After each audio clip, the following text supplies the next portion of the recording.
এই যে সোহাগ আইছে, কি কবি ক? নাকি আরো মানুষজন নাইবো? এই যে দর্শক মন্ডলীরে ডাকুম। দূর বড় ভাই, মস্করা করে না তো। তরুণ, তোর বড় কাকারে টাকাটা বুঝাই দে। বড় ভাই, তোমার লগে আমার কথা আছিল 5 লাখে, 2.5 লাখ আমি তোমার কাছে পাই। তরুণ তোমারে 2.5 লাখ টাকা বুঝাই দিতেছে, মোট 5 লাখ। নাও, হিসাব ক্লিয়ার, টাকাটা গুনা নাও। এই টাকা এখন আর নিতে পারবো না। নিতে পারবা না মানে? তুমি যেমনে কইছো আমি এমনি তো আনছি। কইলাম তো নিতে পারুম না। এই বড় ভাই, তুমি নিজেই তো কইছো টাকা পাইলে মামলা করবা না। এখন টাকা বুঝে নাও, ঝামেলা শেষ করো।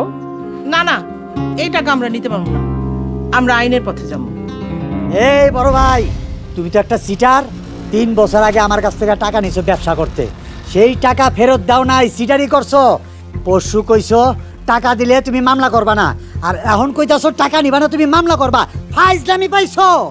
মেজো কাকা খবরদার, আব্বার লগে এমনি কথা কইবেন না, মুখ সামলায় কথা কন। আব্বা কিন্তু আপনার বয়স অনেক বড়।